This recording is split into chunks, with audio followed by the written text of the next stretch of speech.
지금 자네 아버지 이름이 뭐라고 했나? 장현우입니다.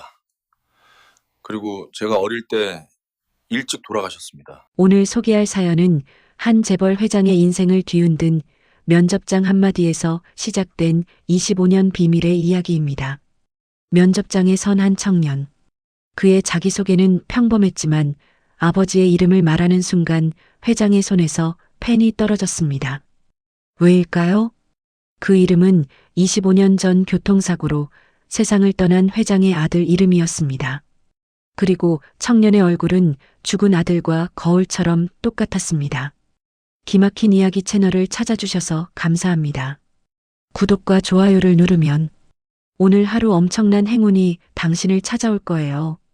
서울 강남의 한복판, 하늘을 찌를 듯 솟아오른 43층짜리 유리 건물 앞에서 장도윤은 한참 동안 고개를 들어 건물을 올려다봤어요. 대일그룹 본사. 부산 고시원에서 새벽 5시 기차를 타고 올라온 25살 청년에게 이 건물은 그저 유리와 철근으로 지어진 건축물이 아니었습니다. 어머니의 병원비, 밀린 월세, 그리고 앞으로 살아갈 인생 전부가 달린 마지막 기회였죠. 면접 보러 오신 분들, 이쪽으로 오세요. 안내 직원의 목소리에 정신을 차린 도윤은 서둘러 로비 안으로 들어갔어요. 대리석 바닥이 너무 반질반질해서 자기 얼굴이 비칠 정도였습니다. 로비 한쪽에는 수십 명의 지원자들이 긴장한 얼굴로 앉아 있었어요. 모두들 명문대 출신의 깔끔한 정장 차림이었죠. 도윤은 작년에 산 정장 소매를 살짝 당기며 자리에 앉았습니다. 옆자리 지원자가 작은 목소리로 속삭였어요. 야, 너 들었어? 올해도 회장님이 직접 면접 보신대. 진짜? 74이신데도? 응. 50년간 단 한 번도 신입 채용 안 빠지셨대. 전설이라니까. 도윤의 심장이 더 빠르게 뛰기 시작했습니다. 손에 땀이 차올라서 손수건으로 이력서를 살짝 닦았어요. 그때였습니다. 면접장 문이 열리고 은발의 노신사가 천천히 걸어 들어왔어요. 장태산 회장. 76살의 나이가 무색할 만큼 꼿꼿한 자세와 날카로운 눈빛을 가진 사람이었죠. 지원자 여러분, 오늘 이 자리까지 오느라 수고 많으셨습니다. 태산의 목소리는 낮고 묵직했어요. 면접이 시작되고 한 명씩 차례로 들어가기 시작했습니다. 도윤은 대기실 구석에서 어머니 얼굴을 떠올렸어요. 병상에 누워있는 어머니. 폐까지 전이됐다는 의사 선생님 말씀. 올해 안에 수술비를 마련하지 못하면 위험하다는 경고. 도윤은 주먹을 꽉 쥐었습니다. 장도윤 씨, 들어오세요. 드디어 차례가 왔어요. 도윤은 깊게 숨을 들이쉬고 면접장 문을 열었습니다. 긴 테이블 앞에 5명의 면접관이 앉아 있었고 가운데 자리엔 장태산 회장이 있었어요. 도윤은 허리를 구부려 인사했습니다. 안녕하십니까? 지원자 장도윤입니다. 태산이 서류를 넘기며 물었어요. 부산에서 왔군요. 먼 길 오느라 힘들었겠어요. 괜찮습니다. 이 기회를 놓칠 수 없었습니다. 면접은 차분하게 진행됐어요. 학점, 자격증, 경력에 대한 질문이 이어졌죠. 그러다 태산이 펜을 내려놓고 도윤을 똑바로 바라봤습니다. 장도윤 씨, 마지막 질문이에요. 자네를 지금의 자네로 만든 가장 중요한 사람은 누구입니까? 도윤은 잠시 망설였어요. 그리고 천천히 입을 열었습니다. 돌아가신 아버지입니다. 장현우. 그 순간이었어요. 태산의 손에서 펜이 떨어져 바닥에 굴러갔습니다. 면접장 안이 순식간에 조용해졌죠. 태산의 얼굴이 하얗게 질렸어요. 입술이 파르르 떨렸습니다. 옆에 앉은 면접관들도 놀란 표정으로 회장을 바라봤어요. 죄송하지만 다시 한번 말씀해 주시겠습니까? 태산의 목소리는 떨리고 있었습니다. 도윤은 무슨 일인지 몰라 당황했지만 다시 또박또박 말했어요. 아버지 성함은 장현우입니다. 제가 태어나기 전에 교통사고로 돌아가셨습니다. 어머니는 어머니 성함은 뭡니까? 한미정입니다. 태산은 의자 등받이에 등을 기댔어요. 눈을 감았다가 다시 떴습니다. 25년 전 빗속 영안실. 관 뚜껑을 닫으며 마지막으로 불렀던 이름. 장현우. 그리고 그날 이후 소식이 끊긴 며느리 한미정. 태산의 머릿속이 하얗게 변했어요. 면접은 여기까지 하겠습니다. 수고하셨어요. 도윤은 어리둥절한 얼굴로 고개를 숙이고 면접장을 나왔습니다. 뭔가 잘못됐다는 느낌이 들었지만 정확히 뭔지는 알 수 없었어요. 면접장 안에서는 태산이 손으로 얼굴을 감싸쥐고 있었습니다. 회장님, 괜찮으십니까? 인사팀 임원이 조심스럽게 물었어요. 태산은 고개를 들었습니다. 눈가가 붉어져 있었죠. 김 실장을 당장 불러주세요. 잠시 후 비서실장 김상민이 면접장으로 들어왔어요. 태산은 떨리는 손으로 도윤의 이력서를 집어들었습니다. 이 청년 말이야. 장도윤. 가정환경, 어머니에 대해 전부 조사해보게. 한미정이란 이름의 여자, 25년 전 우리 집안과 관련이 있었는지 확인하고. 알겠습니다, 회장님. 김상민이 나가고 태산은 창밖을 바라봤어요. 서울 하늘은 맑았지만 태산의 마음속엔 25년 전 그날의 빗소리가 다시 들려오고 있었습니다. 이틀 뒤 부산 남포동의 허름한 고시원 복도에 전화벨 소리가 울렸어요. 장도윤은 라면을 끓이다 말고 황급히 휴대폰을 집어들었습니다. 여보세요? 장도윤 씨 맞으시죠? 대일그룹 인사팀입니다. 심장이 쿵 내려앉는 느낌이었어요. 도윤은 가스레인지 불을 끄고 침대 모서리에 앉았습니다. 손이 떨렸죠. 네, 맞습니다. 축하드립니다. 최종 합격하셨습니다. 다음 주 월요일 오전 9시까지 본사로 출근해 주시면 됩니다. 전화를 끄는 도윤은 한동안 멍하니 앉아 있었어요. 그러다 갑자기 소리를 질렀습니다. 됐다. 됐어. 고시원 복도가 떠나가라 외쳤죠. 옆방에서 누군가 벽을 쿵쿵 두드렸지만 도윤은 신경 쓰지 않았어요. 정장 재킷을 집어들고 계단을 뛰어내려갔습니다. 목적지는 단 한 곳, 부산대학교 병원이었죠. 병원 6층 안병동. 복도 끝 2인실에 어머니 한미정이 누워 있었어요. 창백한 얼굴로 링거를 맞으며 눈을 감고 있었습니다. 도윤이 병실 문을 벌컥 열고 들어섰어요. 엄마, 엄마. 미정이 화들짝 놀라 눈을 떴습니다. 아니, 도윤아. 무슨 일이야? 엄마, 나 붙었어. 대일그룹 최종 합격했어. 도윤은 어머니 손을 꽉 잡았어요. 눈물이 핑 돌았습니다. 5년 동안 취업 준비하면서 100군데가 넘는 회사에 떨어졌었죠. 그런데 드디어 붙은 거예요. 그것도 대일그룹에. 그런데 이상했어요. 미정의 얼굴에 기쁨 대신 공포가 스쳐 지나갔거든요. 뭐라고? 엄마, 대일그룹. 월급 400만 원대야. 의료보험도 되고 정규직이래. 이제 엄마 수술비 걱정 안 해도 돼. 미정은 도윤의 손을 뿌리치듯 놓았어요. 그리고 침대에서 몸을 일으키며 고개를 저었습니다. 안 돼. 그 회사는 절대 안 돼. 엄마, 무슨 소리야? 다른 데 알아봐. 제발. 엄마가 부탁한다. 미정의 목소리는 떨리고 있었어요.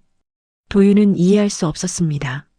모든 조건이 완벽한 회사인데 왜 어머니는 이렇게 극렬하게 반대하는 걸까요? 미정은 링거줄을 매단 채 침대 가장자리에 걸터 앉았습니다. 도윤아, 거긴 위험한 곳이야. 무슨 위험? 대한민국에서 제일 안정적인 대기업인데? 내가 모르는 게 있어. 엄마가 예전에. 미정은 말을 잇지 못했어요. 입술만 바르르 떨렸습니다. 그 순간 미정의 머릿속엔 25년 전 그날 밤이 생생하게 떠올랐어요. 1999년 가을, 강남의 거대한 저택 안방이었습니다. 미정은 쌍둥이를 낳은 지 사흘째, 산후조리도 제대로 못한 몸으로 침대에 누워 있었죠. 문이 벌컥 열리고 시어머니 최경숙이 들어왔어요. 뒤따라 검은 정장을 입은 남자 2명이 함께 들어왔습니다. 일어나. 경숙의 목소리는 차갑기 그지없었어요. 미정은 떨리는 몸을 일으켰습니다. 시어머님, 무슨 일이십니까? 쌍둥이를 낳았다며? 일란성이라고? 네, 그렇습니다.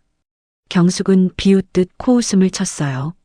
시장 상인 딸 주제에 우리 집 며느리 노릇도 버거울 텐데 쌍둥이까지 둘 다 키울 생각은 접어. 시어머님, 그게 무슨. 둘째는 우리 장씨 집안에서 키운다. 넌 첫째 하나만 데리고 나가. 지금 당장. 미정은 귀를 의심했어요. 갓 태어난 아기를 빼앗겠다는 말이 믿기지 않았죠. 미정은 무릎을 꿇었습니다. 시어머님, 제발요. 제가 낳은 아이들이에요. 제발 그러지 마세요. 내가 감히 우리 집안대를 이을 핏줄을 독차지할 생각이야? 현우는 죽었어. 이제 남은 건 손자들 뿐이야. 그중 하나는 우리가 데리고 키운다. 경숙은 손짓했고 검은 정장의 남자들이 미정을 붙들었어요. 다른 한 명은 아기 침대로 다가갔습니다. 미정은 필사적으로 소리쳤죠. 안 돼요. 내 아기를 돌려주세요. 입 닥쳐. 내가 여기 더 있고 싶으면 남은 아이마저 빼앗길 거야. 알아들었어? 경숙의 눈빛은 진심이었어요. 미정은 온몸이 얼어붙었습니다. 결국 미정은 첫째 아이만 품에 안고 피 묻은 산후복 차림으로 저택 밖으로 쫓겨났어요. 그날 밤은 비가 억수같이 쏟아졌습니다. 미정은 갓난아기를 품에 꼭 안고 비를 맞으며 걸었죠. 눈물인지 빗물인지 구분할 수 없었어요. 엄마, 엄마. 도윤의 목소리에 미정은 정신을 차렸어요. 눈가에 눈물이 고여 있었습니다. 도윤은 걱정스러운 얼굴로 어머니를 바라봤어요. 엄마, 왜 그래? 무슨 일 있어? 미정은 고개를 저었습니다. 아무것도 아니야. 그냥 그 회사만은 안 된다는 거야. 엄마, 나 이제 25이야. 내 인생은 내가 선택할게. 이번 기회 놓치면 우리 둘 다 무너져. 도윤의 목소리는 단호했어요. 미정은 아들의 눈을 보며 입술을 깨물었습니다. 그 눈빛엔 돌아가신 남편 현우의 모습이 겹쳐 보였어요. 미정은 천천히 고개를 끄덕였습니다. 알았다. 내 마음대로 해라. 대신 조심해야 한다. 도윤이 나가고 병실엔 미정만 남았어요. 미정은 창밖을 바라보며 두 손을 모았습니다. 제발 그 아이만은 만나지 말게 해주세요. 제발이요. 월요일 아침 8시 30분 장도윤은 대일그룹 본사 로비에 서 있었어요. 어제 부산 남포동 양복점에서 급하게 맞춘 새 정장을 입고 있었죠. 가슴팍의 명찰엔 신입사원 장도윤이라고 적혀 있었습니다. 로비 천장은 유리로 되어 있어서 아침 햇살이 쏟아져 들어왔어요. 도윤은 고개를 들어 천장을 바라봤습니다. 눈이 부셨죠. 신입사원 여러분, 이쪽으로 모여주세요. 인사팀 김 과장의 목소리에 도윤은 정신을 차렸어요. 20명 남짓한 신입사원들이 우르르 모여들었습니다. 모두 긴장한 얼굴이었죠. 오리엔테이션이 시작됐어요. 회사 연역, 조직도, 복리후생에 대한 설명이 이어졌습니다. 그러다 김 과장이 말했어요. 자, 이제 사내 투어를 시작하겠습니다. 먼저 직원 식당부터 구경하실게요. 일행은 엘리베이터를 타고 지하 1층으로 내려갔어요. 직원 식당은 생각보다 훨씬 컸습니다. 1000명은 좋게 앉을 것 같은 넓은 공간이었죠. 점심시간이 아니라 한산했지만 몇몇 직원들이 커피를 마시며 앉아 있었어요. 김 과장이 한쪽을 가리키며 말했습니다. 저기 보이시는 분이 전략기획팀 장도훈 대리님이세요. 회장님 외아들이시죠? 도윤은 고개를 돌렸어요. 식당 구석 테이블에 정장 차림의 남자가 노트북을 펴놓고 뭔가 집중하고 있었습니다. 그 순간이었어요. 도훈이 고개를 들어 신입사원 무리를 바라봤죠. 그리고 도윤과 눈이 딱 마주쳤습니다. 시간이 멈춘 것 같았어요. 도윤은 숨이 막혔습니다. 저 사람은 누구지? 왜 저렇게 낯이 익지? 도훈도 마찬가지였어요. 노트북에서 손을 떼고 천천히 일어섰습니다. 두 사람은 서로를 빤히 쳐다봤죠. 마치 거울을 보는 것 같았어요. 똑같은 얼굴, 똑같은 키, 심지어 서 있는 자세까지 비슷했습니다. 옆에 있던 신입사원 하나가 작게 속삭였어요. 야, 제 장도은 대리랑 엄청 닮지 않았어? 진짜네. 쌍둥이 아니야? 근데 성도 똑같이 장씨잖아. 설마 형제? 웅성거리는 소리가 커졌습니다. 김 과장이 당황한 얼굴로 신입사원들을 재촉했어요. 자, 다음 장소로 이동하겠습니다. 투어가 끝나고 오후 3시쯤 도윤은 인사팀 앞 복도에서 서류를 정리하고 있었어요. 그때 뒤에서 누군가 말을 걸었습니다. 저 실례지만 도윤이 고개를 돌렸어요. 장도은이 서 있었습니다. 가까이서 보니 정말 놀라웠어요. 눈썹 모양, 코 높이, 입술선까지 똑같았죠. 도은도 같은 생각이었는지 멍하니 도윤을 바라봤습니다. 안녕하세요. 전략기획팀 장도은 대리입니다. 신입사원 장도윤입니다. 두 사람은 악수를 했어요. 손을 맞잡는 순간 이상한 느낌이 밀려왔습니다. 따뜻했어요. 처음 만난 사람인데 오래 알고 지낸 것처럼 편안했죠. 도훈이 먼저 입을 열었어요. 혹시 고향이 어디세요? 부산입니다. 아버지는 어떤 분이세요? 도윤은 잠시 망설이다 대답했습니다. 돌아가셨어요. 제가 태어나기 전에. 도훈의 얼굴이 굳었어요.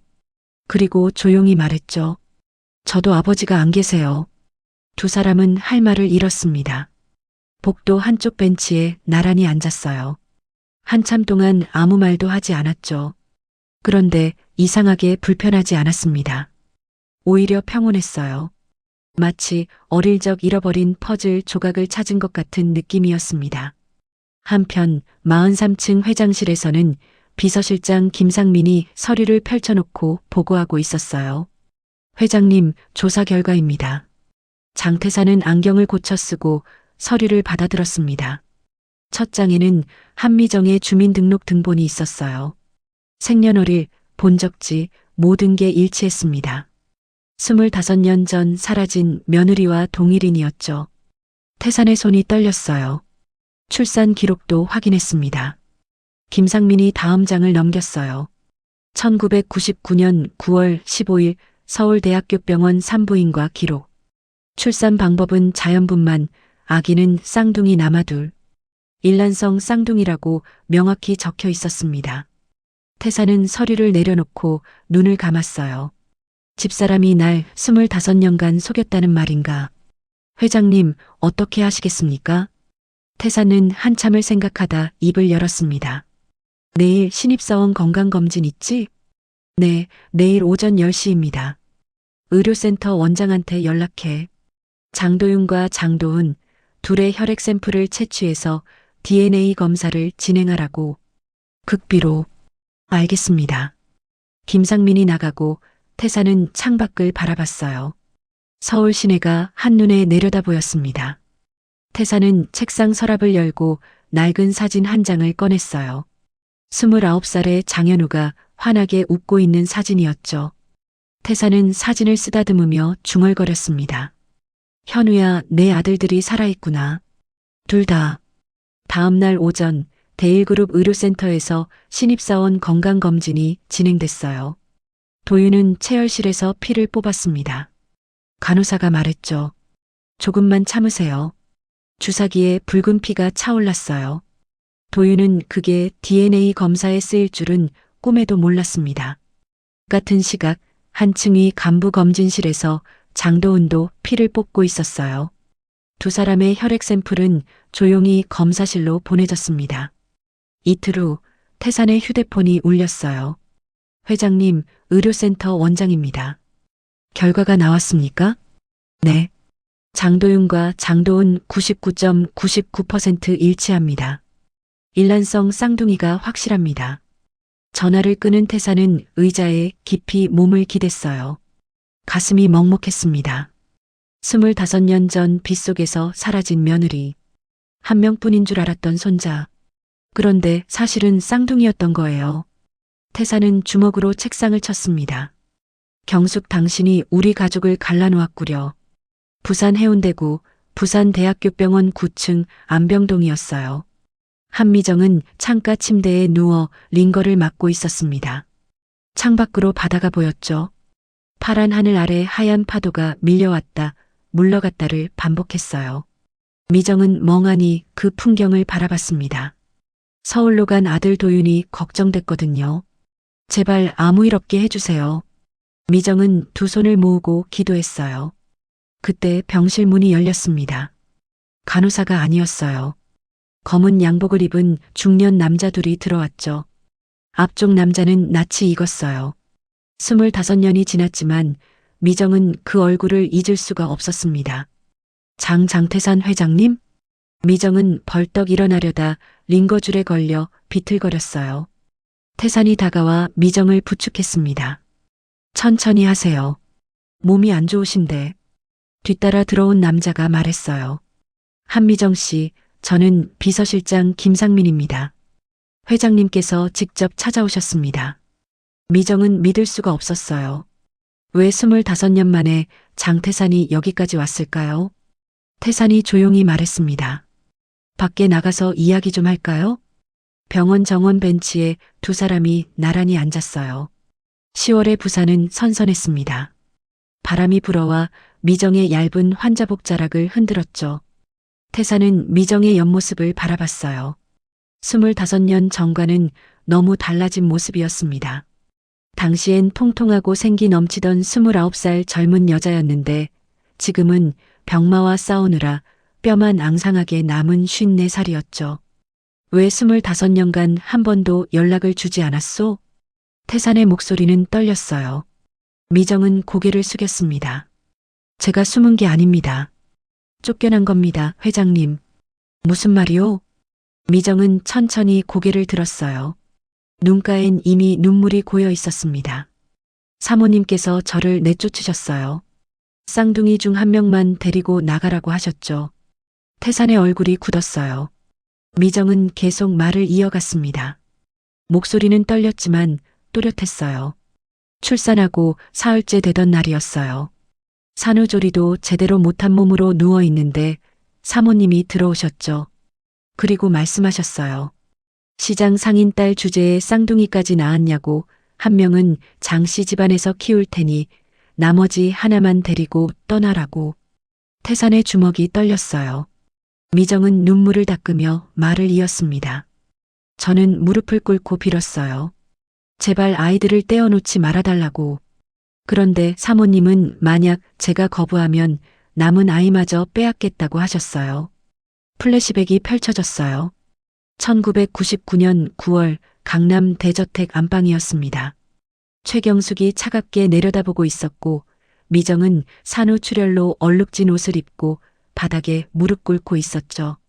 제발요, 시어머님. 제가 낳은 아기들이에요. 닥쳐. 넌 우리 집안 며느리 자격이 없어. 현우가 죽었으니 대를 이을 핏줄이라도 남겨야지. 쌍둥이 중 하나는 우리가 키운다. 검은 정장을 입은 남자가 아기 침대로 다가갔어요. 미정은 필사적으로 소리쳤습니다. 안 돼요. 내 아기. 입 다물지 못해? 다시 나타나면 그 아이도 빼앗을 거야. 알아들었어? 경숙의 눈빛은 진심이었어요. 미정은 온몸이 얼어붙었습니다. 결국 미정은 첫째 아기만 품에 안고 저택을 나섰죠.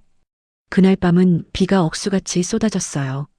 미정은 갓난아기를 비닐로 감싸 안고 피투성이 산후복 차림으로 빗속을 걸었습니다. 택시도 안 잡혔어요. 그렇게 1시간을 걸어서 겨우 지하철역까지 갔죠. 그날 정말 죽고 싶었어요. 미정의 목소리가 잦아들었어요. 태산은 고개를 떨구고 있었습니다. 그때 태산의 휴대폰이 울렸어요. 의료센터 원장이었죠. 회장님, DNA 검사 결과가 나왔습니다. 지금 말씀하세요. 장도윤과 장도은 99.99% 일치합니다. 일란성 쌍둥이가 확실합니다. 전화를 끊은 태산은 한참 동안 말이 없었어요. 그러다 천천히 입을 열었습니다. 미정 씨네 손자들을 우리가 갈라놓았구려. 미정의 눈에서 눈물이 주르륵 흘러내렸어요. 25년 만에 제가 낳은 두 아이가 쌍둥이라는 말을 이제야 듣네요. 태산도 눈시울이 붉어졌습니다. 76평생 눈물을 잘 보이지 않던 사람이었는데 오늘만큼은 참을 수가 없었어요. 태사는 미정의 손을 잡았습니다. 미안하오. 내가 집사람을 제대로 못 봤소. 내 며느리를, 내 손자를 지켜주지 못했소. 회장님, 이제라도 가족이 되지 않겠소? 도윤이도 내 손자요. 당신도 우리 며느리요. 다시 집으로 돌아오시오. 미정은 고개를 저었어요. 먼저 사모님께 진실을 들으세요. 그리고 진심 어린 사과를 받고 싶어요. 25년 세월에 대한. 태사는 천천히 고개를 끄덕였습니다. 알겠소. 반드시 그렇게 하겠소. 두 사람은 한참 동안 벤치에 앉아 있었어요. 바다에서 불어오는 바람이 차가웠지만 가슴속은 묘하게 따뜻했습니다. 25년 만에 풀린 오해. 그리고 이제 시작될 치유의 시간이었죠. 태산이 일어서며 말했어요. 건강 잘 챙기시오. 곧 다시 오겠소. 회장님, 도윤이는 괜찮겠죠? 걱정 마시오. 내 손자니까. 태산이 떠나고 미정은 다시 병실로 돌아왔어요. 침대에 누우니 온몸에 힘이 풀렸습니다. 25년간 가슴에 묻어뒀던 비밀을 드디어 꺼냈어요. 미정은 천장을 바라보며 중얼거렸습니다. 여보, 우리 아들들, 이제 다시 만나게 될 것 같아요. 창밖으로 해가 저물고 있었어요. 부산 앞바다가 주황빛으로 물들었습니다. 강남 평창동 대저택, 저녁 8시였어요. 장태사는 서재 책상 앞에 앉아 서류를 펼쳐놓고 있었습니다. DNA 검사 결과지, 병원 출산 기록, 한미정의 주민등록 등본까지 모든 증거가 책상 위에 놓여 있었죠. 태사는 내선 전화를 들었어요. 집사람을 서재로 모셔오게. 잠시 후 서재 문이 열렸어요. 최경숙이 들어왔습니다. 74살의 할머니는 여전히 우아한 한복 차림이었죠. 경숙은 남편의 굳은 표정을 보고 이상한 기운을 느꼈어요. 무슨 일이에요, 여보? 태사는 대답 대신 서류 한 장을 경숙 앞으로 밀었습니다. DNA 검사 결과지였어요. 경숙은 안경을 꺼내 쓰고 서류를 읽기 시작했죠. 그러다 손이 멈췄습니다. 이게 뭐예요? 도훈이와 도윤이, 일란성 쌍둥이요. 태산의 목소리는 차가웠어요. 경숙의 얼굴이 하얗게 질렸습니다. 당신이 25년간 나를 속였구려. 여보, 그게 아니라. 아니긴 뭐가 아니요. 태산이 책상을 쾅 내리쳤어요. 서재 안이 울렸습니다. 경숙은 뒷걸음질 쳤죠. 며느리를 내쫓았다면서요? 쌍둥이 중 한 명만 빼앗고 나머지는 데리고 가라고 협박했다면서요? 경숙은 할 말을 잃었어요. 입술만 파르르 떨렸습니다. 태사는 다음 서류를 집어들었어요. 부산까지 직접 다녀왔소. 한미정을 만나고 왔소. 뭐라고요? 경숙의 다리에 힘이 풀렸어요. 비틀거리다 의자에 주저앉았습니다. 태사는 서류를 한 장 한 장 넘기며 말했죠. 1999년 9월 15일 서울대학교병원 산부인과 출산 기록. 쌍둥이 남아둘, 일란성. 이게 뭐요? 여보, 당신은 우리 집안을 지켰다고 생각했겠지. 하지만 당신이 한 건 가족을 찢어놓은 거요. 경숙은 고개를 숙였어요. 눈물이 뚝뚝 떨어졌습니다. 한참 동안 침묵이 흘렀죠. 그러다 경숙이 떨리는 목소리로 말했어요. 나도 괴로웠어요. 뭐라고요? 현우가 죽고 나서 정신이 없었어요. 아들을 잃은 집안에 대를 이을 핏줄이라도 남겨야 한다고 생각했죠. 경숙은 손수건으로 눈물을 닦았습니다. 그런데 며느리가 시장 상인 딸이잖아요. 우리 집안 격에 맞지 않는 사람이라고 생각했어요. 그래서 아이만 빼앗아서 키우기로 했죠. 쌍둥이인 걸 알면서도? 네, 알았어요. 하지만 둘 다 키울 순 없었어요. 그 여자한테 아이를 맡기긴 싫었고 그렇다고 둘 다 빼앗을 순 없었으니까요. 태사는 한숨을 길게 내쉬었어요. 당신은 신분만 바꾸려. 사람은 보지 않았어. 미안해요, 여보. 정말 미안해요. 경숙은 소파에서 미끄러져 내려와 바닥에 무릎을 꿇었습니다. 74 평생 한 번도 무릎 꿇은 적 없던 사람이었는데 오늘만큼은 어쩔 수 없었어요. 태사는 경숙을 내려다봤습니다. 내일 도훈이와 도윤이를 부를 거요. 진실을 말해줄 거요. 여보, 제발. 이젠 숨길 수 없소. 다음 날 오후 대일그룹 회장실이었어요. 장도훈이 먼저 도착했습니다. 할아버지가 급하게 부른다고 해서 회의를 중단하고 달려왔죠. 도훈이 들어서자 태산이 소파를 가리켰어요. 앉거라. 무슨 일이십니까, 회장님? 조금 있으면 안다. 10분쯤 지나서 문이 다시 열렸어요. 장도윤이 들어왔습니다. 신입사원 명찰을 단 도윤은 긴장한 얼굴이었죠. 도훈과 도윤이 마주보며 인사했어요. 안녕하세요, 대리님. 도윤 씨. 두 사람은 나란히 소파에 앉았습니다. 태사는 책상 서랍에서 서류 봉투를 꺼냈어요. 그리고 두 사람 앞 탁자에 내려놓았습니다. 이걸 먼저 보거라. 도훈이 봉투를 열었어요. DNA 검사 결과지였습니다. 도훈은 서류를 읽다가 얼굴이 굳었죠. 이게 무슨 뜻입니까? 너희 둘은 형제다. 일란성 쌍둥이 형제. 도윤이 벌떡 일어섰어요. 회장님, 그게 무슨 말씀이세요? 태사는 천천히 설명하기 시작했습니다. 25년 전 장현우가 교통사고로 죽었다는 것, 그의 아내 한미정이 쌍둥이를 낳았다는 것, 할머니 최경숙이 쌍둥이 중 한 명만 빼앗아 키웠다는 것까지 모든 이야기를 했어요. 도훈은 소파에 주저앉았습니다. 온몸에 힘이 풀렸어요. 그럼 저는 회장님의 아들이 아니라 손자란 말씀입니까? 그렇다. 그리고 친어머니가 한미정이라고요? 그렇다. 도훈의 눈에서 눈물이 흘러내렸어요. 25년간 믿어왔던 모든 게 거짓이었습니다.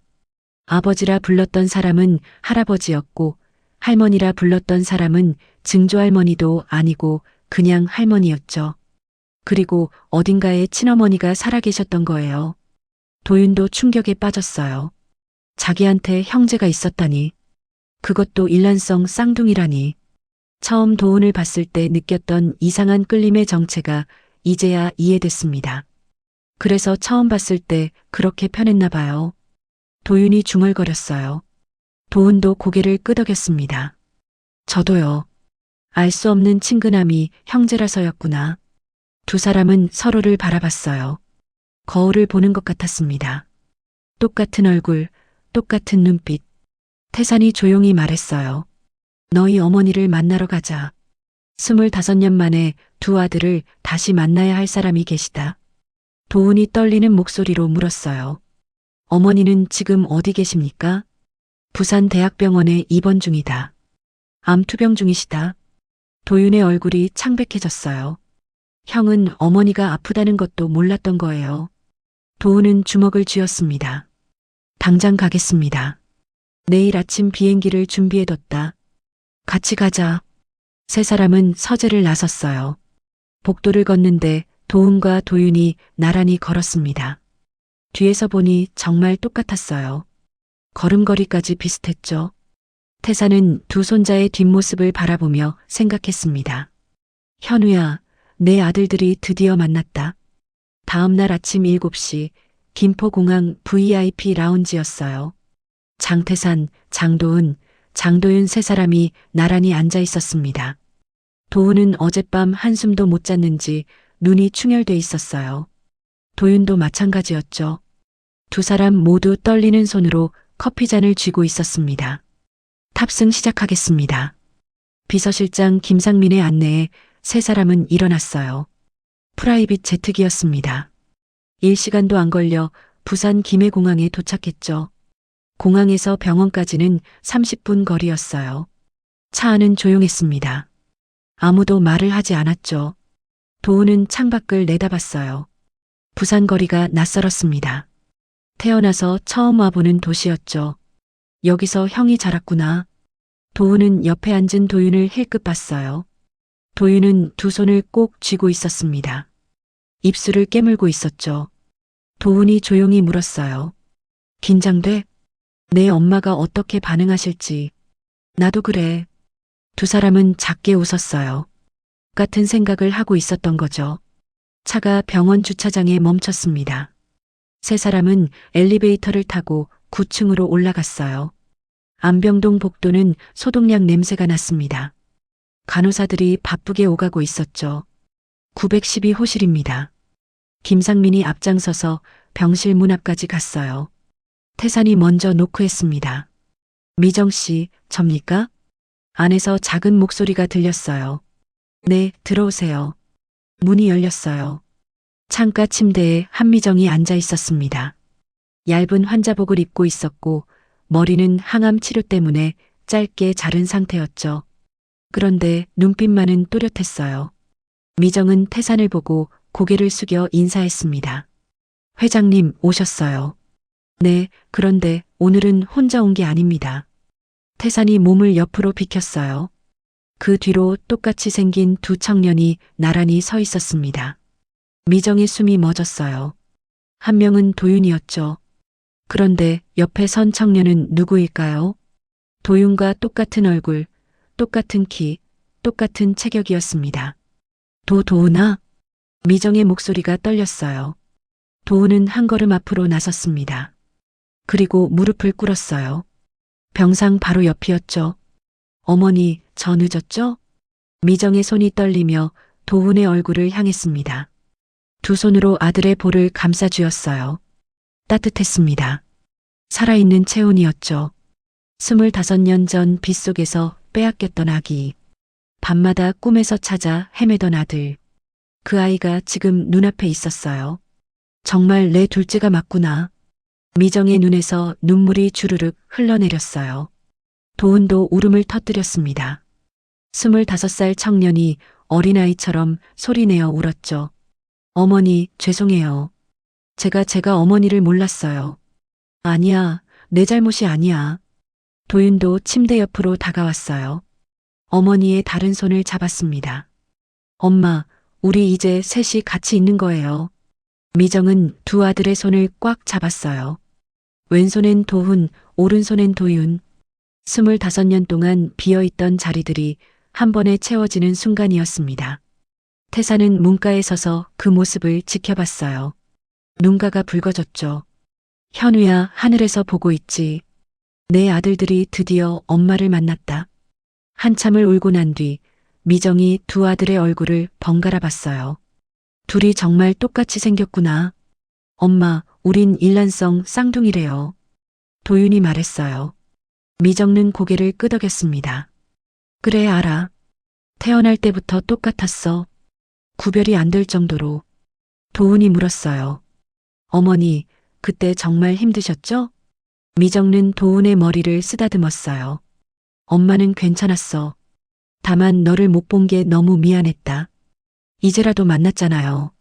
세 사람은 한참 동안 손을 잡고 앉아 있었어요. 말이 필요 없었습니다. 그냥 함께 있다는 것만으로도 충분했죠. 밖에서 지켜보던 태산이 조용히 물었어요. 미정 씨, 담당 의사 선생님 좀 뵐 수 있을까요? 네, 제가 호출해 드릴게요. 10분쯤 지나서 의사가 왔어요. 50대 중반의 종양내과 전문의였습니다. 태산과 의사는 복도로 나갔죠. 도훈과 도윤은 뒤따라 나왔어요. 환자분 상태가 어떻습니까? 의사는 한숨을 쉬었어요. 솔직히 말씀드리면 좋지 않습니다. 폐까지 전이가 됐고 림프절도 여러 군데 침범했어요. 시간이 길어야 석 달에서 6개월입니다. 도윤이 벽에 등을 기댔어요. 다리에 힘이 풀렸습니다. 도훈도 주먹을 쥐었죠. 의사가 말을 이었어요. 새로 나온 항암제가 있긴 한데 비용이 만만치 않습니다. 한 번에 1,000만 원 정도 들어요. 태산이 단호하게 말했어요. 비용은 걱정하지 마세요. 최선을 다해 주십시오. 알겠습니다, 회장님. 의사가 가고 복도엔 세 사람만 남았어요. 도윤은 주저앉아 울었습니다. 도훈도 옆에 앉아 형의 어깨를 감싸 안았죠. 형, 괜찮아. 우리가 있잖아. 이제 시작인데 우리한텐 시간이 너무 짧아. 태산도 두 손자 옆에 쪼그리고 앉았어요. 포기하지 마라. 의학이 발전했어. 기적은 일어날 수 있다. 세 사람은 한참을 복도에 앉아 있었어요. 창밖으로 부산 바다가 보였습니다. 파도가 밀려왔다 물러갔다를 반복했죠. 마치 인생처럼 말이에요. 병실로 돌아가니 미정이 창밖을 보고 있었어요. 세 사람이 들어서자 미정이 웃으며 말했습니다. 왜들 그래? 무슨 일 있어? 도윤이 황급히 눈물을 닦았어요. 아니에요, 엄마. 그냥 엄마 보니까 좋아서. 미정은 알고 있었어요. 자기 병이 얼마나 심각한지. 하지만 아들들 앞에서 약한 모습 보이고 싶지 않았죠. 미정은 두 아들을 불렀어요. 둘 다 이리 와봐. 도훈과 도윤이 침대 양옆에 섰습니다. 미정은 두 아들의 손을 잡았어요. 엄마가 너희한테 해주고 싶은 말이 있어. 네, 엄마. 서로 아끼고 살아라. 형제는 세상에서 가장 소중한 거야. 절대 놓치지 마. 네, 어머니. 미정의 눈에서 또 눈물이 흘렀어요. 하지만 이번엔 슬픈 눈물이 아니었습니다. 행복한 눈물이었죠. 일주일 후 대일그룹 본사 43층 회장실이었어요. 장태사는 책상 위에 서류 하나를 펼쳐놓고 있었습니다. 특별 임명장이었죠. 신입사원 장도윤을 과장으로 특진 발령한다는 내용이었어요. 태사는 내선 전화를 들었습니다. 도윤이를 회장실로 불러주게. 10분쯤 지나서 도윤이 들어왔어요. 신입사원 명찰을 단 도윤은 긴장한 얼굴이었죠. 부르셨습니까, 회장님? 앉아라. 도윤은 소파에 앉았어요. 태사는 임명장을 도윤 앞으로 밀었습니다. 이게 뭔지 아느냐? 도윤은 서류를 집어들었어요. 읽다가 얼굴이 굳었습니다. 특별 임명장 과장 직급? 그렇다. 넌 내 손자야. 신입사원으로 있을 필요 없어. 도윤은 서류를 천천히 내려놓았어요. 그리고 고개를 저었습니다. 죄송하지만 이 임명장 받을 수 없습니다. 태산의 눈썹이 올라갔어요. 뭐라고? 저는 회장님의 손자가 아니라 그냥 한 명의 지원자 장도윤으로 다시 한번 증명하고 싶습니다. 도윤의 목소리는 떨렸지만 단호했어요. 태산은 팔짱을 끼고 도윤을 바라봤습니다. 무슨 뜻이냐? 이번 공채를 완전 블라인드 채용으로 바꿔주세요. 이름도 학교도 집안도 다 가린 상태에서 실력만으로 평가해주세요.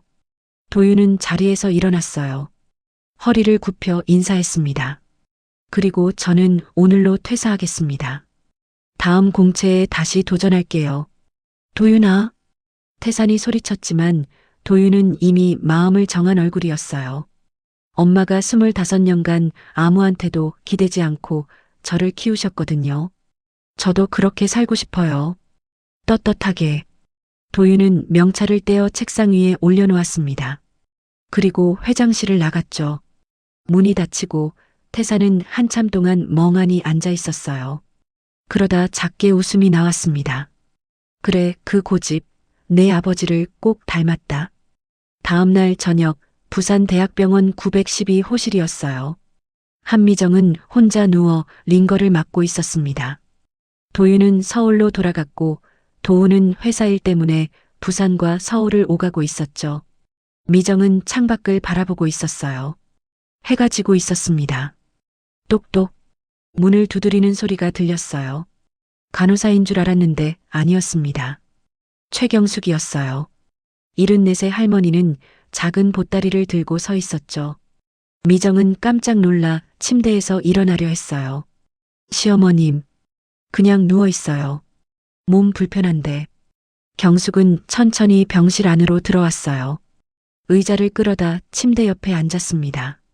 두 여자는 한참 동안 서로를 바라봤죠. 25년 만에 재회였어요. 경숙이 먼저 입을 열었습니다.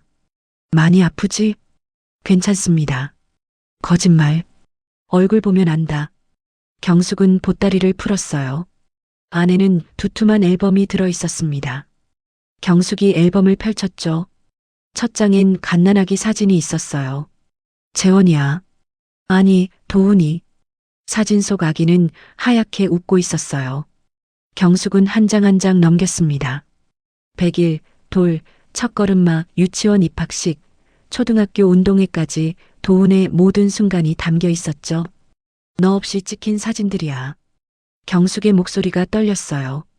그런데 지금 보니 이 아이가 늘 널 찾는 눈이었더라. 미정은 사진을 하나하나 쓰다듬었어요. 눈물이 흘러내렸습니다. 놓쳤던 아들의 25년이 앨범 속에 있었죠. 고마워요, 시어머님. 잘 키워주셔서. 그때였어요.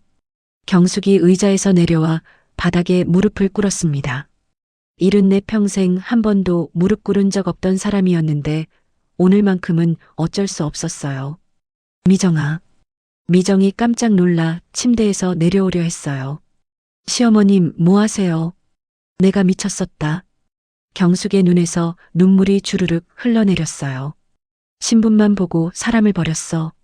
쌍둥이인 것도 숨기고 남편한테도 거짓말했어. 25년간 죄책감에 잠을 못 잤다. 시어머님, 용서해달라는 말조차 염치 없다는 거 안다. 그냥 미안하다는 말하고 싶었어. 미정은 링거줄을 매단 채 침대에서 내려왔어요. 그리고 시어머니를 부축해서 일으켰습니다. 어머님, 일어나세요. 제발. 미정아. 과거는 이제 그만해요. 재원이, 아니 도훈이 잘 키워주셔서 정말 감사해요. 미정은 경숙을 꼭 안았어요. 경숙도 며느리를 끌어안았습니다. 두 여자는 한참 동안 울었죠.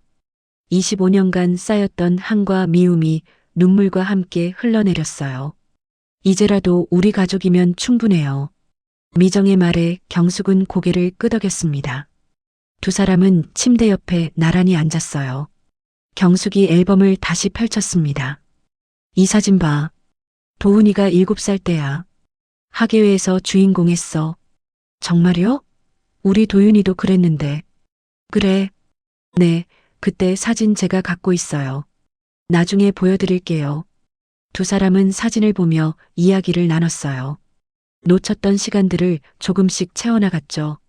창밖으로 밤이 깊어가고 있었습니다. 한편 서울 고시원에서 도윤은 노트북 앞에 앉아 있었어요. 데일그룹 블라인드 채용 공고가 떠 있었습니다. 다음 달 첫째 주에 시작한다는 내용이었죠. 도윤은 주먹을 쥐었어요. 이번엔 정말 실력으로 붙어야 해. 휴대폰이 울렸어요. 도훈이었습니다. 형, 나야. 응, 도윤아. 잘 지내? 네. 형은요? 나도. 그런데 말이야, 할머니가 오늘 부산 오셨어. 진짜요? 응. 엄마한테 무릎 꿇고 사과하셨어. 도윤은 가슴이 뭉클했어요. 엄마는 뭐라 하셨어요? 용서하셨어. 이제 다 같이 가족이 되자고 하셨어. 다행이다. 도윤아, 블라인드 채용 준비 열심히 해. 형이 응원할게. 고마워요, 형.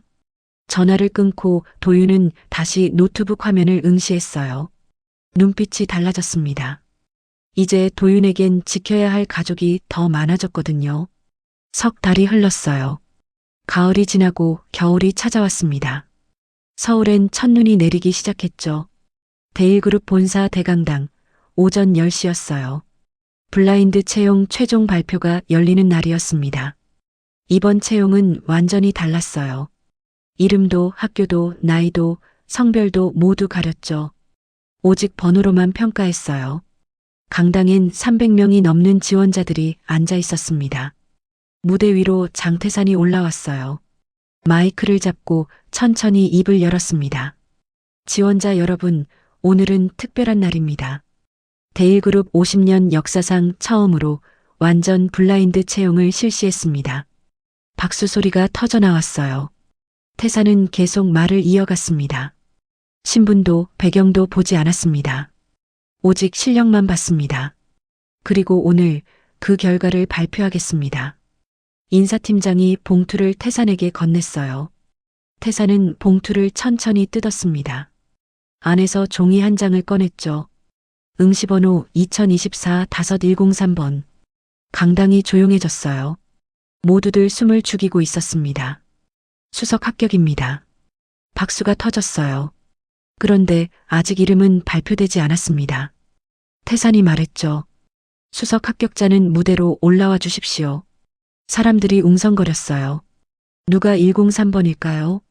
그때 뒷좌석에서 한 청년이 일어났습니다. 장도윤이었어요. 도윤은 통로를 걸어 무대로 올라갔습니다. 사람들이 수군거리기 시작했죠. 저 사람 누구야? 신입사원 아니었어? 무대에 선 도윤 옆으로 태산이 다가왔어요. 그리고 마이크에 대고 말했습니다. 응시번호 2024-5103번 장도윤 씨입니다. 그 순간 강당 앞쪽에 앉아있던 도훈이 벌떡 일어났어요. 박수를 치기 시작했습니다. 다른 직원들도 하나둘 일어나 박수를 쳤죠. 강당이 박수 소리로 가득 찼어요. 태산은 도윤의 어깨에 손을 올렸습니다. 축하한다. 역시 내 실력이었구나.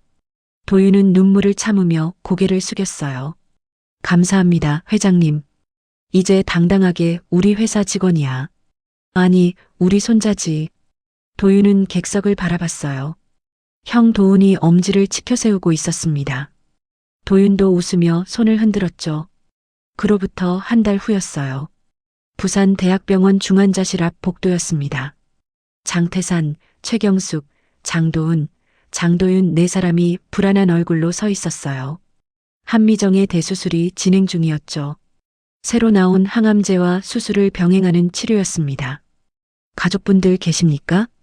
수술실 문이 열리고 집도의가 나왔어요. 네 사람이 우르르 달려갔습니다. 수술 잘 끝났습니다. 도윤이 주저앉았어요. 안도의 눈물이 쏟아졌습니다. 도훈도 형을 부축하며 같이 울었죠. 암 조직을 최대한 제거했고 항암제 반응도 좋습니다. 기적에 가깝습니다. 의사가 덧붙여 말했어요. 가족의 힘이 컸던 것 같습니다. 환자분이 살아야겠다는 의지가 정말 강하셨거든요. 태사는 눈을 감고 깊이 숨을 들이쉬었어요. 경숙도 손수건으로 눈물을 닦았습니다. 1시간쯤 지나서 미정이 회복실로 옮겨졌어요. 네 사람이 조용히 들어갔습니다. 미정은 마취에서 깨어나지 않은 상태였죠. 창백한 얼굴이었지만 숨은 고르게 쉬고 있었어요. 도윤과 도훈이 양쪽에서 어머니의 손을 잡았습니다. 태상과 경숙은 뒤에서 조용히 지켜봤죠. 엄마, 우리 기다릴게요. 천천히 일어나세요. 도윤의 목소리에 미정의 손가락이 살짝 움직였어요. 아직 눈은 뜨지 못했지만 아들들의 목소리는 들리는 것 같았습니다. 2달이 더 지났어요. 겨울이 깊어졌습니다. 평창동 대저택 거실엔 커다란 크리스마스 트리가 서 있었어요. 오늘은 특별한 날이었습니다. 장태산의 77번째 생일이었죠. 거실 테이블엔 큰 케이크가 놓여 있었어요. 77개의 초가 켜져 있었습니다. 태산은 의자에 앉아 있었고 양옆으로 한미정과 최경숙이 서 있었어요. 미정은 많이 회복된 상태였습니다. 얼굴에 생기가 돌았죠. 앞쪽에는 도훈과 도윤이 나란히 서 있었어요. 두 사람 모두 정장 차림이었습니다. 이제 형제는 같은 회사 동료였죠. 할아버지, 소원 빌으세요. 도훈이 말했어요. 태사는 눈을 감았습니다. 무슨 소원을 빌까요? 태사는 천천히 눈을 떴어요. 소원은 이미 다 이루어졌다. 우리 가족이 다시 모였으니까. 할아버지. 태사는 초를 불었어요. 77개의 초가 한 번에 꺼졌습니다. 박수 소리가 터졌죠. 자, 이제 가족 사진 찍을까요? 경숙이 말했어요. 비서실장 김상민이 카메라를 들고 왔습니다. 5사람은 케이크 앞에 섰어요. 가운데 태산, 양옆에 미정과 경숙, 앞쪽에 도훈과 도윤이 나란히 섰습니다. 하나, 둘, 셋. 찰칵. 25년 만에 처음 찍는 완전한 가족 사진이었어요. 벽에는 여전히 장현우의 젊은 날 사진이 걸려 있었습니다. 태사는 아들의 사진을 바라보며 속으로 말했죠. 현우야, 이제 걱정 말아라.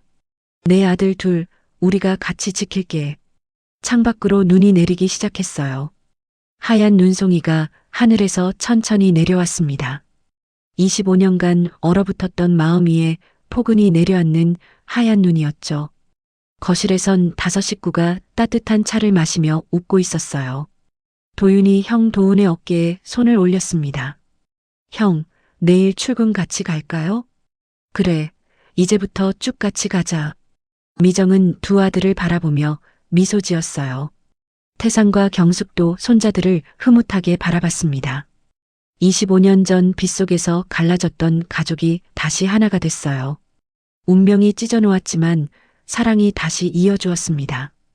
거실 창문 너머로 눈은 계속 내렸어요. 하얀 세상 위로 새로운 시작이 펼쳐지고 있었습니다.